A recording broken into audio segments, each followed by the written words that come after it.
और सीपीआईएम ने भी अपने प्रत्याशियों की सूची राजस्थान विधानसभा चुनाव को लेकर जारी कर दी है। सीपीआईएम ने 17 प्रत्याशियों के नामों का ऐलान किया है। इसमें धोत से पेमाराम, दातारामगढ़ से अमराराम खुद प्रत्याशी होंगे, लक्ष्मणगढ़ से विजेंद्र ढाका, सीकर से उस्मान खान, हनुमानगढ़ से रघुवीर वर्मा, भादरा से बलवान पुनिया, नौहर से मंगेश चौधरी, रायसिंह नगर से शोपतराम मेघवाल, अनूपगढ़ से शोभा सिंह ढिल्लो, डूंगरपुर से गौतम डामोर, तारानगर से निर्मल कुमार प्रजापत, सरदार शहर से छगनलाल चौधरी, शार्दुलपुर से सुनील पूनिया, झाड़ोल से प्रेम पारगी, लाडू से भागीरथ यादव, नावा से कानाराम बिजारनिया, डूंगरगढ़ से गिरधारीलाल महिया को पार्टी ने अपना उम्मीदवार यहां पर बनाया है।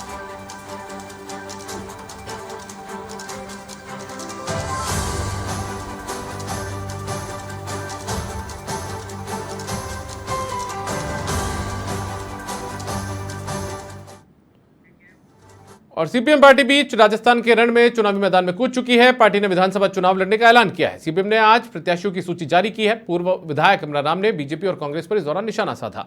दोनों पार्टियों पर जनता की अनदेखी करने के आरोप उन्होंने लगाए हैं।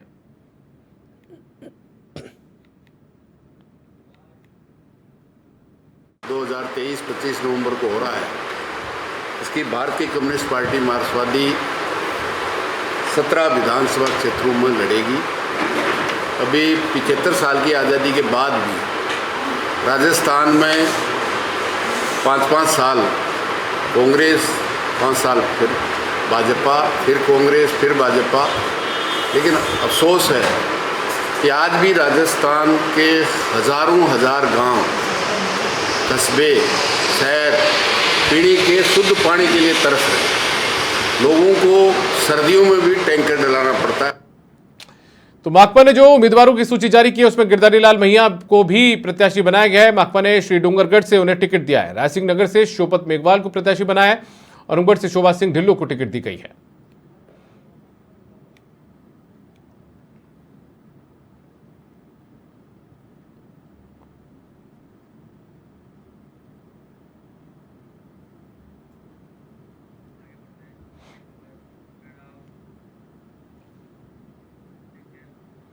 राजस्थान में विधानसभा चुनाव की रणभेरी बच चुकी है। विधानसभा चुनाव 2023 के लिए जयपुर के 19 विधानसभा क्षेत्रों में भी नामांकन की प्रक्रिया शुरू हो गई। ऐसे में पहले दिन दोपहर 3 बजे तक नामांकन दाखिल के लिए लोग आए। इस दौरान प्रत्याशियों सहित 5 ही व्यक्तियों को आरोप कक्ष में प्रवेश दिया गया। बता दें कि अभ्यर्थियों द्वारा नामांकन प्रपत्र भरने की अंतिम तारीख 6 नवंबर रहेगी। इस अवधि के दौरान 5 नवंबर को रविवार होने के कारण नामांकन दाखिल नहीं किए जा सकेंगे। नामांकन प्रपत्रों की ऊर्जा के साथ जब हम दम लगा के बोलेंगे जय भारत, जय राष्ट्रवाद, तो फिर से पुनर्जागृत हो जाएगा हिंदुत्व। इस विचारधारा और इस अवधारणा को साथ लिए हुए मैं आज चुनावी घोषणा पत्र में 15 सदस्यों का जो चुनाव में उतर रहे हैं और प्रचंड हिंदुत्व की विचारधारा लिए हुए उनका स्वागत कर रहा हूं। राष्ट्रभक्त दल रजिस्ट्रेशन 2008 में हुआ, लेकिन अब इसकी ये आवश्यकता महसूस होने लगी है कि हर राजनीतिक पार्टियों का एक मोटिव है, जिसकी जितनी संख्या भारी उसकी उतनी भागीदारी। मैं आपसे सवाल पूछना चाहता हूं कि क्या संख्या के आधार पे योग्यता सिद्ध होती है? क्या संख्या के आधार पे ही आदमी के विकास की गति मिलती है? हर समाज में, चाहे कम संख्या वाला समाज हो चाहे ज्यादा संख्या वाला समाज हो, योग्यता उसके गुणों में होती है। और राजनीतिक पार्टियां उन व्यक्तियों को महत्व देते हैं जिनकी संख्या ज्यादा है, संख्या बल ज्यादा है। हम उनको महत्व देंगे जिसमें राष्ट्र हित ज्यादा है, जिसमें राष्ट्र बल ज्यादा है।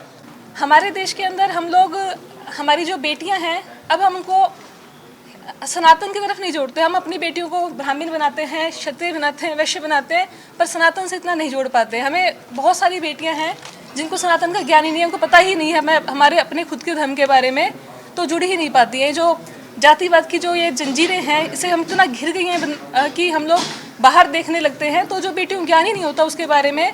तो यही एक सबसे बड़ा कारण है कि हमारा जो लव जिहाद है इतना ज़्यादा ऑल टाइम हाई के ऊपर चल रहा है। बात यदि हंसी की जाए, कॉमेडी की जाए, तो राजस्थान। और इसी बीच एक बड़ी खबर है जहां पर कांग्रेस उम्मीदवारों की लिस्ट कभी भी आ सकती है। दिल्ली में सीईसी की बैठक में मंथन हुआ है। खड़गे सोनिया गांधी और राहुल गांधी के साथ सीएम गहलोत भी इस बैठक में मौजूद रहे हैं और ये बैठक अभी खत्म हो चुकी है। और इसी बीच बड़ी खबर यह है कि इस बैठक के बाद में कांग्रेस पार्टी अपनी चौथी लिस्ट, यानी प्रत्याशियों की चौथी लिस्ट कभी भी जारी कर सकती है, क्योंकि यहां पर मंथन किया गया है। कांग्रेस पार्टी अभी तक महज 95 उम्मीदवारों की घोषणा ही राजस्थान में कर पाई है, जबकि नामांकन की प्रक्रिया राजस्थान में आज से शुरू हो चुकी है विधानसभा चुनाव को लेकर, और अभी भी 105 सीटों पर कांग्रेस पार्टी को अपने प्रत्याशी घोषित करने हैं। लेकिन इसके बावजूद अभी तक सिर्फ 95 उम्मीदवार ही कांग्रेस पार्टी घोषित कर पाई है। और ये सीसी की बैठक खत्म हो चुकी है, तमाम नेता यहां से बाहर निकल रहे हैं। मुख्यमंत्री अशोक गहलोत भी इस बैठक में मौजूद रहे हैं। इसके अलावा कांग्रेस के राष्ट्रीय अध्यक्ष मल्लिकार्जुन खड़गे, सोनिया गांधी, राहुल गांधी समेत तमाम जो वरिष्ठ नेता हैं, जो सीईसी के सदस्य हैं, मेंबर हैं, वो इस बैठक में मौजूद रहे हैं। और जानकारी ये सामने आई है कि इस बैठक के खत्म होने के बाद कांग्रेस पार्टी कभी भी अपने उम्मीदवारों की घोषणा कर सकती है, चौथे लिस्ट को जारी कर सकती है, क्योंकि राजस्थान के अंदर अभी तक 95 उम्मीदवार ही कांग्रेस पार्टी अपनी 3 सूची के जरिए जारी कर पाई है। पहली सूची में 33 उम्मीदवारों की घोषणा की गई थी, जबकि दूसरी सूची के अंदर कांग्रेस पार्टी ने 43 उम्मीदवारों की घोषणा की थी। और ऐसे में कुल मिलाकर 3 सूची के जरिए सिर्फ 95 उम्मीदवार ही कांग्रेस पार्टी ने घोषित किया। और ज्यादा जानकारी के साथ में ज्योति सिंह हमारी सहयोगी दिल्ली से जुड़ चुके हैं, उनका रुख करूंगा। ज्योति, क्या कुछ ज्यादा जानकारी आपके पास? कांग्रेस सीईसी की बैठक समाप्त हो चुकी है।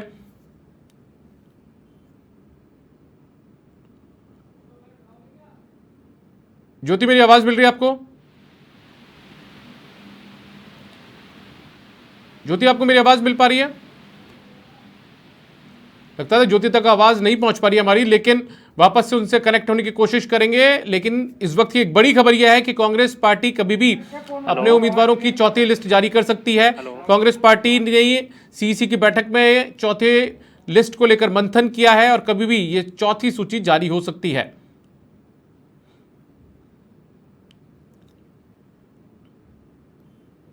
कांग्रेस के 105 उम्मीदवारों की घोषणा अभी होना बाकी है।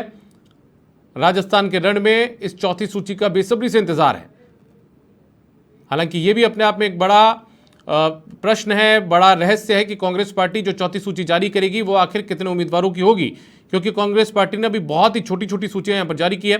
पहली सूची में 33 उम्मीदवार, दूसरी में 43 उम्मीदवार ये जारी किए गए, और उसके बाद तीसरी सूची तो बहुत ज़्यादा छोटी कांग्रेस पार्टी ने जारी यहां पर की है। ऐसे में कयास इस बात के लेकर भी लगाए जा रहे हैं, क्योंकि नामांकन की प्रक्रिया राजस्थान में शुरू हो चुकी है, तो ऐसे में लोग ये भी बता रहे हैं, कांग्रेस पार्टी से जुड़े हुए सूत्र बता रहे हैं कि एक बड़ी लिस्ट भी कांग्रेस पार्टी यहां पर अब की बार जारी कर सकती है। 7 नवंबर को होगी। नामांकन वापस लेने की अंतिम तारीख 9 नवंबर है। जिले में एक ही चरण में 25 नवंबर को मतदान प्रक्रिया संपन्न होगी, जबकि मतगणना 3 दिसंबर को होगी। इधर नामांकन भरने पहुंचे व्यक्ति के काफिले में केवल 3 वाहनों को ही आरओ कार्यालय के 100 मीटर के अंदर प्रवेश की अनुमति होगी। साथ ही धारा 144 भी प्रभावी रहेगी।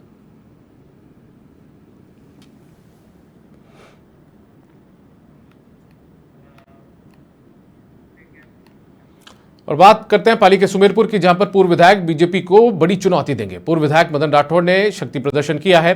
निजी वाटिका में उनकी सभा आयोजित हुई है। सभा को संबोधित करते समय वो भावुक भी हो गए। समर्थकों की मांग पर निर्दलीय चुनाव लड़ने की उन्होंने घोषणा की है। राजस्थान में चुनावी बिगुल बज चुका है। भाजपा की दूसरी सीट में आज सुमेरपुर में वर्तमान विधायक जोराराम कुमावत ने भरोसा जताया, जिसको लेकर पूर्व विधायक मदन राठौड़ काफी नाराज दिख रहे हैं। आज उन्होंने शक्ति प्रदर्शन किया है और निर्दलीय चुनाव लड़ने की ताल ठोकी। हमारे साथ में पूर्व विधायक है, उनसे पूछते हैं कि क्या रणनीति रहेगी आगे आपकी, क्या रणनीति रहेगी आपकी? देखिए, अभी हमने ये तय किया है, पहले तो जनता की राय ली कि हमारे क्षेत्र के मतदाता सही मार्गदर्शन करें कि ऐसी परिस्थिति में हमको क्या करना चाहिए। उन सब ने यही राय दी है और ये तय हो गया कि मैं वोट दिखा करके जो फॉर्म भरूंगा, एक भारतीय जनता पार्टी से और एक निर्दलीय से।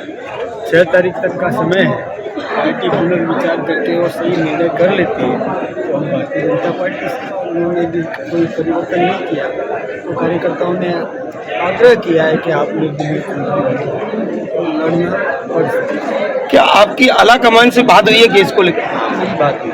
मैंने सक्षम नेतृत्व को एक एक करके सबको इस बात से अवगत किया। क्या आश्वासन मिला? क्या उन्होंने कहा कि 1% संभावना है, 99% संभावनाएं नहीं है और कमेटी में बात है। आपने भाषण में कहा था कि जिसको उंगली पकड़कर हमने सिखाया उसने हमको दगा दिया, ये कौन है? तो हमारे यहाँ भी ऐसा हो गया है कि जिसको उंगली पकड़ के तैयार किया और वो कुर्सी में बिठाया तो वो तो मालिक की बनी। अब आप आगे चुनाव लड़ने की तैयारियां की, कार्यकर्ताओं के मन की बात आपने जानी, आपके मन में अब क्या विचार चल रहे हैं? अंतर्द्वंद बजरंग जी संघर्ष करो, हम तुम्हारे साथ हैं। बजरंग जी संघर्ष करो, हम तुम्हारे साथ हैं। मेरा एक आखिरी सवाल ये है कि सुमेरपुर विधानसभा क्षेत्र में आज दिन तक निर्दलीय प्रत्याशी ने बाजी नहीं मारी है, क्या आप बाजी मार सकते हैं? सुमेरपुर विधानसभा का इतिहास गवाह है कि यहाँ पर 77 में विज्ञान मोदी जीता था जनता पार्टी से, और उसके बाद में सीधा 89 में गुलाब सिंह जी जीते थे। बाकी कभी भी हमारी पार्टी नहीं जीती, कभी भी बीजेपी जीती नहीं। 2003 में हम जीते, 8 में हमको नहीं दिया कि बीना जी जीत गए, और 13 में हम सर्वाधिक वोटों से जीत करके आए, और 18 में भी बीजेपी जीती है, 23 है। कार्यकर्ता ही सर्वे सर्वा है, बाकी कोई नहीं। बिल्कुल, मैं आपको बताना चाहूँगा कि उन्होंने कहा कि कार्यकर्ताओं के बल पर ही पार्टी आगे बढ़ती है, और अगर कार्यकर्ता साथ रहे तो निर्दलीय में भी जीत दर्ज कर कर आपको बताएंगे। और कहना था उनका कि जो कार्यकर्ता है वो हमारे रीढ़ की हड्डी है। अरविंद कुमार जोशी के साथ कैमरामैन अरुण बैरवा, सुमेरपुर। और चित्तौड़गढ़ में सहकारिता मंत्री उदयलाल आंजना ने प्रेस कॉन्फ्रेंस की है। उन्होंने अपने कार्यालय में वो मीडिया से मुखातिब हुए। निम्बाहेड़ा से कांग्रेस के प्रत्याशी हैं उदयलाल आंजना। 5 साल के कार्यकाल की उन्होंने किताब का विमोचन किया। कहा कि बंद करा दिया है सट्टे का काम मैंने यहां पर।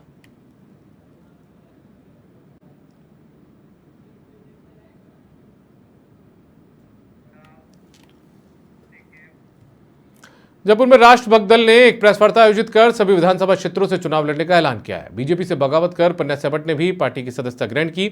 समाचार प्लस से खास बातचीत करते हुए उन्होंने कहा कि कॉमेडी करके उन्होंने जनता का मनोरंजन किया है। जब रामगढ़ की जनता के बीच जाकर चुनाव लड़ेंगे। उनसे खास बातचीत की हमारे सहयोगी मनोज शर्मा ने।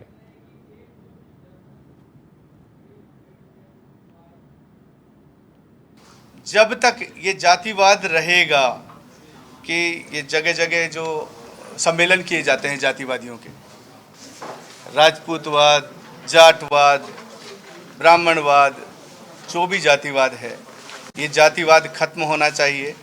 राष्ट्रवाद की मानसिकता लिए हुए आना चाहिए। और जिस दिन ये राष्ट्रवाद की मानसिकता हर एक साथी में हो जाएगी, प्रचंड और प्रबल ऊर्जा के साथ जब हम दम लगा के बोलेंगे जय भारत जय राष्ट्रवाद, तो फिर से पुनर्जागृत हो जाएगा हिंदुत्व।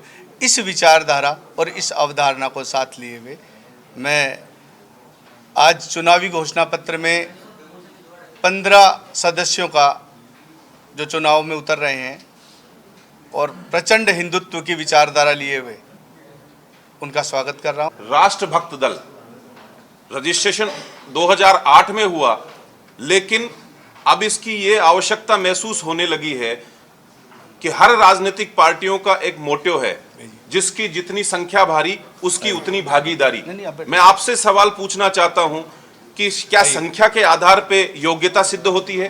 क्या संख्या के आधार पे ही आदमी के विकास की गति मिलती है? हर समाज में, चाहे कम संख्या वाला समाज हो चाहे ज्यादा संख्या वाला समाज हो, योग्यता उसके गुणों में होती है। और राजनीतिक पार्टियां उन व्यक्तियों को महत्व देते हैं जिनकी संख्या ज्यादा है, संख्या बल ज्यादा है। हम उनको महत्व देंगे जिसमें राष्ट्र हित ज्यादा है, जिसमें राष्ट्र बल ज्यादा है। हमारे देश के अंदर हम लोग, हमारी जो बेटियां हैं, अब हम उनको सनातन की तरफ नहीं जोड़ते। हम अपनी बेटियों को ब्राह्मण बनाते हैं, क्षत्रिय बनाते हैं, वैश्य बनाते हैं, पर सनातन से इतना नहीं जोड़ पाते। हमें बहुत सारी बेटियां हैं जिनको सनातन का ज्ञान ही नहीं है, उनको पता ही नहीं है मैं हमारे अपने खुद के धर्म के बारे में, तो जुड़ ही नहीं पाती है। जो जातिवाद की जो ये जंजीरें हैं, इसे हम इतना घिर गई हैं कि हम लोग बाहर देखने लगते हैं, तो जो बेटियों को ज्ञान ही नहीं होता उसके बारे में। तो यही एक सबसे बड़ा कारण है कि हमारा जो लव जिहाद है इतना ज़्यादा ऑल टाइम हाई के ऊपर चल रहा है। बात यदि हंसी की जाए, कॉमेडी की जाए तो राजस्थान। और इसी बीच एक बड़ी खबर है, जहां पर कांग्रेस उम्मीदवारों की लिस्ट कभी भी आ सकती है। दिल्ली में सीईसी की बैठक में मंथन हुआ है। खड़गे, सोनिया गांधी और राहुल गांधी के साथ सीएम गहलोत भी इस बैठक में मौजूद रहे हैं और ये बैठक अभी खत्म हो चुकी है। और इसी बीच बड़ी खबर यह है कि इस बैठक के बाद में कांग्रेस पार्टी अपनी चौथी लिस्ट, यानी प्रत्याशियों की चौथी लिस्ट कभी भी जारी कर सकती है, क्योंकि यहां पर मंथन किया गया है। कांग्रेस पार्टी अभी तक महज 95 उम्मीदवारों की घोषणा ही राजस्थान में कर पाई है, जबकि नामांकन की प्रक्रिया राजस्थान में आज से शुरू हो चुकी है विधानसभा चुनाव को लेकर। और अभी भी 105 सीटों पर कांग्रेस पार्टी को अपने प्रत्याशी घोषित करने हैं, लेकिन इसके बावजूद अभी तक सिर्फ 95 उम्मीदवार ही कांग्रेस पार्टी घोषित कर पाई है और ये सीईसी की बैठक खत्म हो चुकी है। तमाम नेता यहां से बाहर निकल रहे हैं। मुख्यमंत्री अशोक गहलोत भी इस बैठक में मौजूद रहे हैं। इसके अलावा कांग्रेस के राष्ट्रीय अध्यक्ष मल्लिकार्जुन खड़गे, सोनिया गांधी, राहुल गांधी समेत तमाम जो वरिष्ठ नेता हैं, जो सीईसी के सदस्य हैं, मेंबर हैं, वो इस बैठक में मौजूद रहे हैं।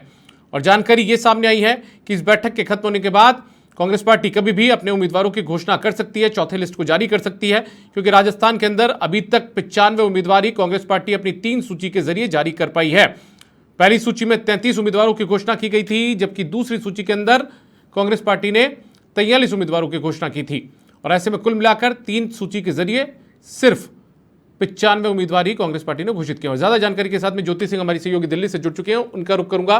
ज्योति, क्या कुछ ज्यादा जानकारी आपके पास? कांग्रेस सीईसी की बैठक समाप्त हो चुकी है।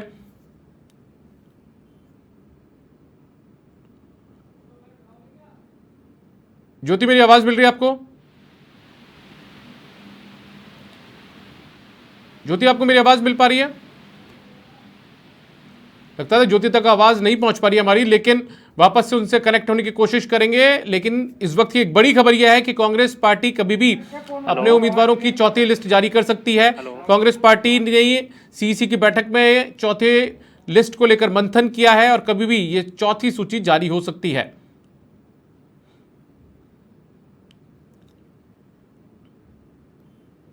कांग्रेस के 105 उम्मीदवारों की घोषणा अभी होना बाकी है। राजस्थान के रण में इस चौथी सूची का बेसब्री से इंतजार है। हालांकि यह भी अपने आप में एक बड़ा प्रश्न है, बड़ा रहस्य है कि कांग्रेस पार्टी जो चौथी सूची जारी करेगी वो आखिर कितने उम्मीदवारों की होगी, क्योंकि कांग्रेस पार्टी ने अभी बहुत ही छोटी छोटी सूचियां यहां पर जारी की है। पहली सूची में 33 उम्मीदवार, दूसरी में 43 उम्मीदवार ये जारी किए गए और उसके बाद तीसरी सूची तो बहुत ज़्यादा छोटी कांग्रेस पार्टी ने जारी यहां पर की है। ऐसे में कयास इस बात के लेकर भी लगाए जा रहे हैं, क्योंकि नामांकन की प्रक्रिया राजस्थान में शुरू हो चुकी है, तो ऐसे में लोग ये भी बता रहे हैं, कांग्रेस पार्टी से जुड़े हुए सूत्र बता रहे हैं कि एक बड़ी लिस्ट भी कांग्रेस पार्टी यहां पर अब की बार जारी कर सकती है।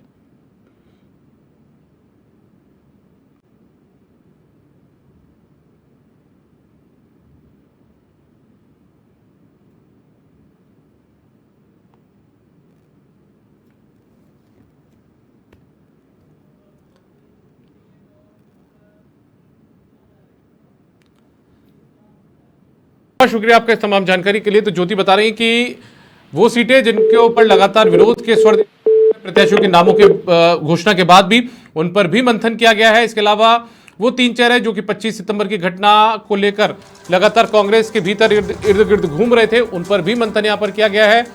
और राहुल गांधी मौजूदा लिस्ट से कुछ संतुष्ट कम ही नजर आ रहे हैं, ऐसी जानकारियां भी सूत्रों के हवाले से सामने आ रही है।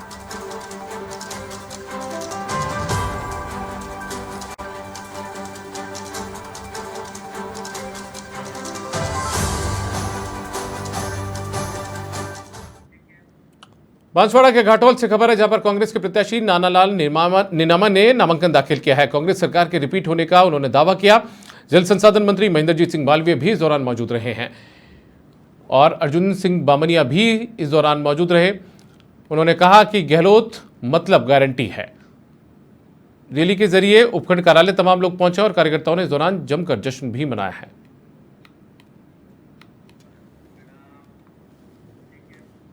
टोंक के देवली उनियारा से खबर है, जहां पर चुनाव से पहले नेताओं का दल बदल का दौर जारी है। कांग्रेस के नेता डॉक्टर विक्रम सिंह गुर्जर ने आरएलपी का दामन थाम लिया है। आरएलपी सुप्रीमो हनुमान बेनीवाल ने उनकी सदस्यता ग्रहण करवाई है। कांग्रेस की उपेक्षा के चलते उन्होंने यह फैसला लिया है। पिछले 20 सालों से विधानसभा क्षेत्र में डॉक्टर विक्रम सक्रिय हैं।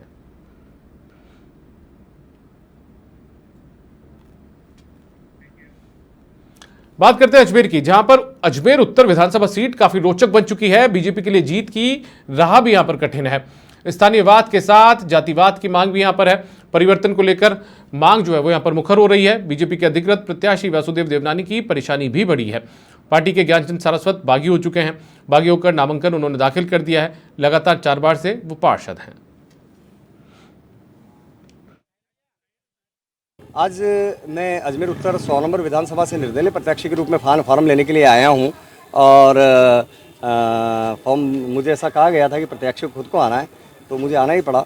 और बाद में पता पड़ा कि यहाँ कोई भी ले जा सकता है, लेकिन जो नियम है, कायदे हैं, उसके आना ही था। और अपने अपने 2-4 साथियों के साथ बड़े तरीके से फॉर्म लेके मैं जा रहा हूँ। तब तक जमा होगा फार्म अभी तय नहीं हुआ है, लेकिन मुहूर्त के हिसाब से और मित्रों की राय के हिसाब से फॉर्म जल्दी 4 या 5 तारीख को 6 तारीख तक सबमिट करा देंगे। अब तो सूचना दे दी जाएगी कि आज मैं नामांकन दाखिल करूँगा। नहीं, नई बुलेट नहीं है, ये बुलेट मेरी पुरानी बुलेट है और इसको करीब महीना 1.5 महीना हो गया है। और पुरानी बुलेट मेरी थी वो काफ़ी बूढ़ी हो गई थी और बार बार उसमें जो खर्चा आ रहा था उसको मेरे लिए महंगा पड़ रहा था, तो उसको देखे और बदले में किस्तों भी बुलेट लिए और इसके ऊपर मैं घूम रहा हूँ और भविष्य में इसी पे घूमूंगा। राजस्थान के मुख्यमंत्री अशोक गहलोत के बेटे वैभव गहलोत प्रवर्तन निदेशालय की पूछताछ में शामिल हुए हैं। फेमा मामले को लेकर सीएम अशोक गहलोत के बेटे वैभव गहलोत से दिल्ली में पूछताछ चल रही है। वहीं वैभव लंच ब्रेक के दौरान ईडी दफ्तर से बाहर निकलते समय मीडिया से रूबरू हुए। उन्होंने कहा कि ईडी ने फेमा मामले के सिलसिले में समन भेजा था। मैंने उनसे कहा कि मेरा इससे कोई लेना देना नहीं है।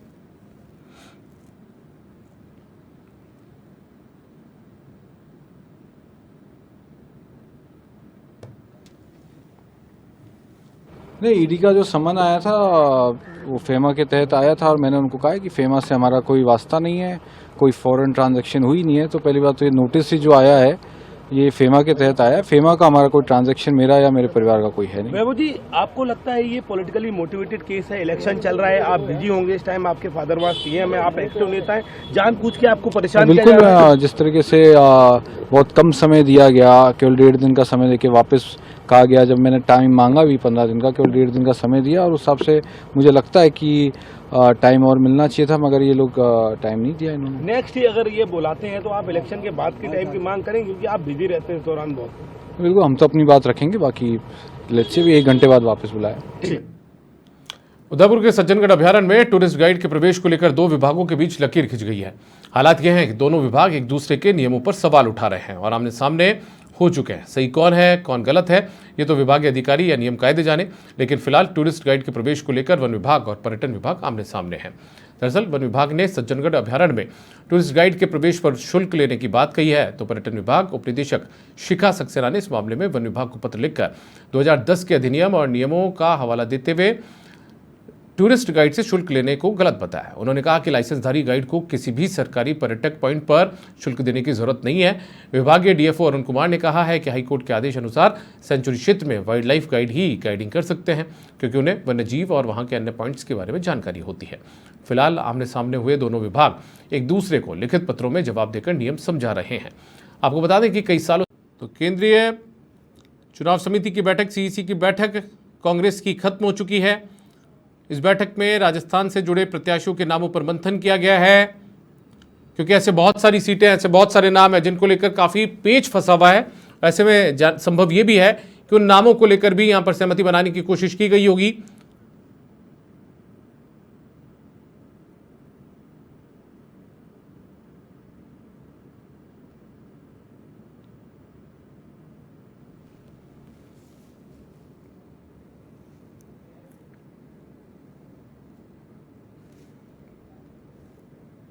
तो ऑल इंडिया कांग्रेस कमेटी के मुख्यालय में ये बैठक का आयोजन यहाँ पर किया गया है। सीसी की बैठक हो चुकी है कांग्रेस की, और कांग्रेस की बाकी बचे हुए जो नाम है, प्रत्याशियों के नाम, उम्मीदवारों के नाम, उनके नाम पर इस बैठक में मंथन किया गया है। अब उसके बाद कयास ये लगाए जा रहे हैं, संभावना जताई जा रही है कि चौथी लिस्ट इस बैठक के बाद में कभी भी जारी कांग्रेस पार्टी कर सकती है।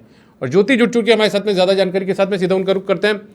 ज्योति, आपसे जानना चाहेंगे कि क्या कुछ इस बैठक में निकलकर सामने आया, और दूसरी बड़ी बात यह है कि जिन नामों के ऊपर या जिन सीटों के ऊपर पेच फंसा हुआ था कांग्रेस पार्टी के भीतर, क्या उन पर कोई सुलह बन पाई है, सहमति बन पाई है? बिल्कुल दीपक, देखिए सबसे पहले तो ये जानकारी देना चाहती हूँ कि सीसी की बैठक देखिए खत्म हो गई है। इस बैठक में 105 नामों पर देखिए चर्चा होनी थी, लेकिन 65 से 70 सीटों पर देखिए जो सिंगल पैनल वाली सीट थी उन पर देखिए इस बैठक में चर्चा हुई है। लेकिन 30 सीट ऐसी मानी जा रही है जिनको होल्ड पर रखा गया है, और देखिए आने वाली सूची जो होगी वो करीब 70 के आसपास की उम्मीदवारों की लिस्ट बताई जा रही है। लेकिन 30 जो सीटें हैं देखिए उनकी लिस्ट को जो है अभी होल्ड पे रखा गया है। माना ये जा रहा है कि आज की बैठक के बाद देखिए दूसरी सीसी जो है या तो वो फिर दोबारा हो सकती है इन 30 सीटों को लेकर जिन्हें होल्ड पे रखा गया है। और देखिए ये वही सीटें हैं जहां पर लगातार विरोध के सुर जो है वो देखने को मिले, और क्योंकि लगातार देखिए जिस तरीके से विरोध देखने के बाद माना ये जा रहा था कि एमपी की तरह ही राजस्थान को सीटों में बदलाव जो है कांग्रेस कर सकती है। जैसे अर्चना शर्मा की हम बात करें मालवीय नगर से, तो देखिए वहां पर लगातार अर्चना शर्मा का विरोध हो रहा था, लेकिन उसके बावजूद भी अर्चना शर्मा को टिकट जो है दिया गया। वहीं हम जाहिदा खान की बात कर लेते हैं, तो कि जाहिदा खान की जो सीट है देखिए उससे लेकर भी लगातार विरोध देखना पड़ा, और कल देखिए स्थिति इस तरीके की हो गई कि धारा 144 लागू करनी पड़ी कांग्रेस के वॉर रूम के बाहर। आज भी सीसी की जब बैठक हुई तो देखिए कई सीटों को लेकर जो कार्यकर्ता थे वो लगातार विरोध करते हुए दिखाई दे रहे थे, तो उन सीटों पर भी देखिए आज यहाँ पर चर्चा की गई है। और आज क्योंकि सीसी की बैठक खत्म हो गई है और अब से काउंटडाउन जो है देखिए वो स्टार्ट हो जाता है, या तो आज रात तक चौथी सूची जो है देखिए कांग्रेस की तरफ से जारी कर दी जाएगी, या फिर हो सकता है कि कल सुबह के बाद कभी भी कांग्रेस की चौथी सूची जो है देखिए वो जारी कर दी जाएगी। दीपक, ज्योति, एक बड़ा सवाल इस बात को लेकर भी, आपने जिन सीटों पर विरोध की बातें की वो ठीक है, समझ आती है, लेकिन कुछ नामों को लेकर भी पेच फंसा हुआ है। मुख्यमंत्री जोधपुर हाउस में ठहरे हुए थे, उनसे भी उनके काफी करीबी धर्मेंद्र राठौड़ मिलकर गए थे, वो भी एक सीट से मतलब अपना टिकट चाहते हैं। इसके अलावा शांति धारीवाल, महेश जोशी ऐसे नाम हैं जिनको लेकर कांग्रेस के भीतर कई सवाल भी लगातार उठ रहे हैं, तो क्या ऐसे नामों पर भी मंथन किया गया है? बिल्कुल, देखिए आज की जो ये बैठक हुई है उन 3 मंत्रियों पर भी आज की बैठक में चर्चा हुई है। जैसे महेश जोशी की बात कर ले, शांति धारीवाल, धर्मेंद्र राठौड़ की बात कर ले, तो इन तीनों नामों पर भी चर्चा हुई है। लेकिन श्रीमती अशोक गहलोत की तरफ से लगातार कोशिश की जा रही है कि तीनों मंत्रियों को अगली लिस्ट में जो है वो जगह मिल जाए। लेकिन आज की जो तस्वीर देखिए सीसी की बैठक से सामने निकल कर आई, देखिए राहुल गांधी का तो बॉडी लैंग्वेज की हम बात करें, फेस एक्सप्रेशन की बात करें, तो उनके चेहरे पे देखिए साफ तौर पे देखा गया कि जो लिस्ट थी, देखिए लिस्ट में मौजूदा चेहरे ही देखने को मिले, और मौजूदा चेहरे पर क्योंकि पिछली बार के जो ऑब्जेक्शन राहुल गांधी की तरफ से उठाया गया था, तो निर्देश दिए गए थे राहुल गांधी की तरफ से, वो होमवर्क करने के बाद भी जो तीसरी सूची जारी हुई थी, उस तीसरी सूची में मौजूदा विधायक यानी कि मौजूदा चेहरे देखने को मिले। अब क्योंकि देखना होगा कि आज राहुल गांधी के जो एक्सप्रेशन थे वो कहीं ना कहीं इस बात से साफ संकेत दे रहे थे कि वो जो लिस्ट उनके सामने रखी गई है वो उस लिस्ट से कहीं ना कहीं सहमत नहीं है, क्योंकि राहुल गांधी का ये मानना है कि भारत जोड़ो यात्रा में जो पैनल में जो शामिल हुए थे लोग, उनको लिस्ट में शामिल करना चाहिए था, कुछ नए चेहरों को भी सामने लाना चाहिए था। लेकिन स्क्रीनिंग कमेटी की बैठक में जिन नामों पर मोहर लगाई गई, जिन नामों पर चर्चा हुई, वो नाम सारे मौजूदा विधायक है और नए चेहरों पर कम दाव लगाया गया है। तो इस बात पर भी कहीं ना कहीं पेच फंसता हुआ दिखाई दे रहा है। शांति धारीवाल की बात करें, धर्मेंद्र राठौड़ की बात करें, तो सूत्र बता रहे हैं कि आने वाली लिस्ट में धर्मेंद्र राठौड़ का नाम हो सकता है, लेकिन महेश जोशी और शांति धारीवाल पर अब भी पेच फंसा हुआ दिखाई दे रहा है। दीपक, ठीक है ज्योति, बहुत शुक्रिया आपका इस तमाम जानकारी के लिए। तो ज्योति बता रही कि वो सीटें जिनके ऊपर लगातार विरोध के स्वर प्रत्याशियों के नामों के घोषणा के बाद भी उन पर भी मंथन किया गया है। इसके अलावा वो 3 चेहरे जो कि 25 सितंबर की घटना को लेकर लगातार कांग्रेस के भीतर इर्द गिर्द घूम रहे थे, उन पर भी मंथन यहां पर किया गया है। और राहुल गांधी मौजूदा लिस्ट से कुछ संतुष्ट कम ही नजर आ रहे हैं, ऐसी जानकारियां भी सूत्रों के हवाले से सामने आ रही है।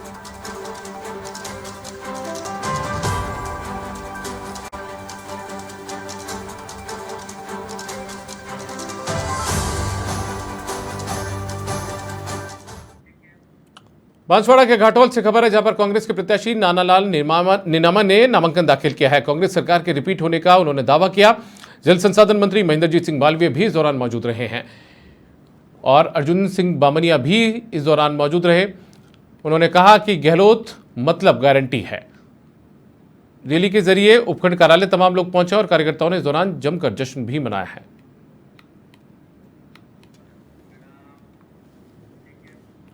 टोंक के देवली उनियारा से खबर है, जहां पर चुनाव से पहले नेताओं का दल बदल का दौर जारी है। कांग्रेस के नेता डॉक्टर विक्रम सिंह गुर्जर ने आरएलपी का दामन थाम लिया है। आरएलपी सुप्रीमो हनुमान बेनीवाल ने उनकी सदस्यता ग्रहण करवाई है। कांग्रेस की उपेक्षा के चलते उन्होंने यह फैसला लिया है। पिछले 20 सालों से विधानसभा क्षेत्र में डॉक्टर विक्रम सक्रिय हैं।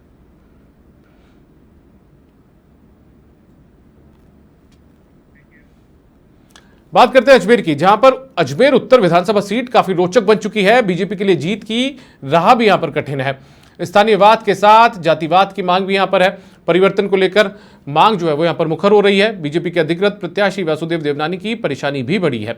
पार्टी के ज्ञानचंद सारस्वत बागी हो चुके हैं। बागी होकर नामांकन उन्होंने दाखिल कर दिया है। लगातार 4 बार से वो पार्षद हैं। आज मैं अजमेर उत्तर 100 नंबर विधानसभा से निर्दलीय प्रत्याशी के रूप में फॉर्म लेने के लिए आया हूं और फॉर्म मुझे ऐसा कहा गया था कि प्रत्याशी को खुद को आना है, तो मुझे आना ही पड़ा और बाद में पता पड़ा कि यहाँ कोई भी ले जा सकता है, लेकिन जो नियम है कायदे हैं उसके आना ही था। और अपने 2-4 साथियों के साथ बड़े तरीके से फॉर्म लेके मैं जा रहा हूँ। कब तक जमा होगा फार्म अभी तय नहीं हुआ है, लेकिन मुहूर्त के हिसाब से और मित्रों की राय के हिसाब से फॉर्म जल्दी 4 या 5 तारीख को 6 तारीख तक सबमिट करा देंगे। अब तो सूचना दे दी जाएगी कि आज मैं नामांकन दाखिल करूँगा। नहीं, नई बुलेट नहीं है, ये बुलेट मेरी पुरानी बुलेट है और इसको करीब महीना 1.5 महीना हो गया है।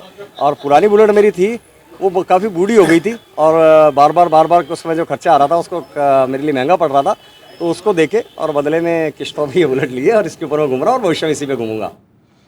राजस्थान के मुख्यमंत्री अशोक गहलोत के बेटे वैभव गहलोत प्रवर्तन निदेशालय की पूछताछ में शामिल हुए हैं। फेमा मामले को लेकर सीएम अशोक गहलोत के बेटे वैभव गहलोत से दिल्ली में पूछताछ चल रही है। वहीं वैभव लंच ब्रेक के दौरान ईडी दफ्तर से बाहर निकलते समय मीडिया से रूबरू हुए। उन्होंने कहा कि ईडी ने फेमा मामले के सिलसिले में समन भेजा था। मैंने उनसे कहा कि मेरा इससे कोई लेना देना नहीं है।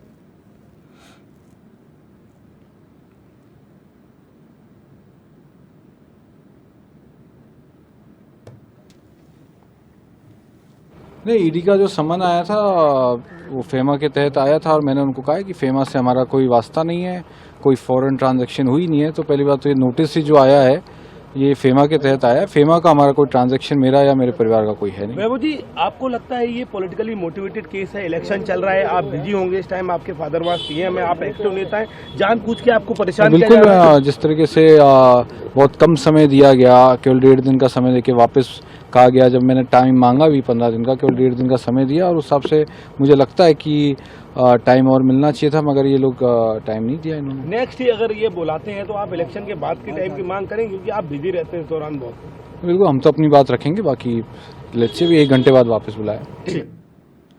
उदयपुर के सज्जनगढ़ अभ्यारण्य में टूरिस्ट गाइड के प्रवेश को लेकर 2 विभागों के बीच लकीर खिंच गई है।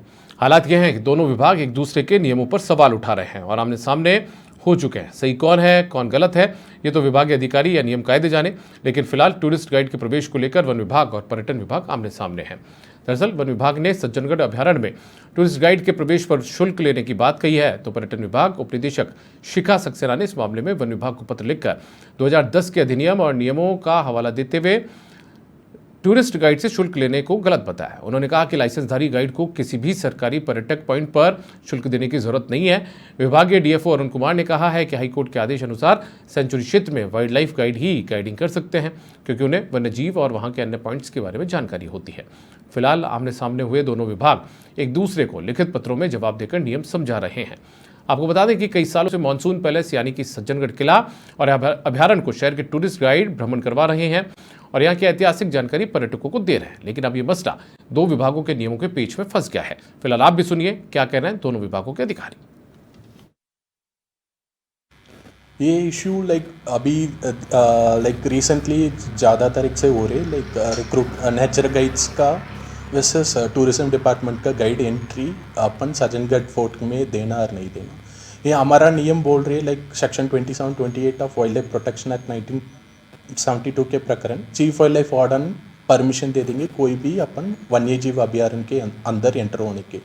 बट अभी टूरिज्म डिपार्टमेंट बोल रहे 2010 रूल के प्रकरण हमारा उनका लाइसेंस जारी होती है सब कुछ फोर्ट पे किला पे सब फॉरेस्ट जगह पे जाने के। हाँ, अभी पिछले 2-3 महीने से गाइड्स को फ्री एंट्री नहीं दी जा रही है, उन्हें टिकट लेके ही एंट्री करनी पड़ रही है सज्जनगढ़ बायोलॉजिकल पार्क और सज्जनगढ़ फोर्ट में गाइडिंग करने के लिए। तो मैं इसमें ये कहना चाहूँगी जो राजस्थान ट्रेड एक्ट बना हुआ है 2010 उसके प्रोविजंस के हिसाब से जो पर्यटन विभाग से जो रजिस्टर्ड गाइड्स हैं उनको archaeology and museum, forest department और कोई भी और डिपार्टमेंट जिसके कंट्रोल में कोई टूरिस्ट प्लेस है वहाँ फ्री गाइडिंग करने की और फ्री एंट्री की उनको प्रोविजन है और उसके लिए उनको विशेष टिकट नहीं लेना पड़ता। राजस्थान विश्वविद्यालय से जुड़ी खबर है जहां पर कॉलेज में एडमिशन और परीक्षा के लिए एबीसी आईडी जरूरी होगी।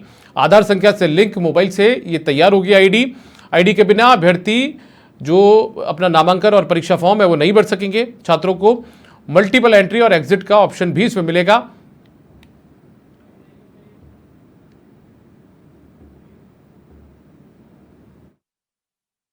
अब राष्ट्रीय शिक्षा नीति में इस चीज का प्रावधान किया गया है कि बच्चे को जैसे ही उसने फर्स्ट ईयर में एडमिशन लिया वो एकेडमिक बैंक ऑफ क्रेडिट में उसको रजिस्टर कर लेगा और जब उसने 1 साल पूरा किया तो उस 1 साल के उसके क्रेडिट जो हैं वो उसके अकाउंट में क्रेडिट हो जाएंगे।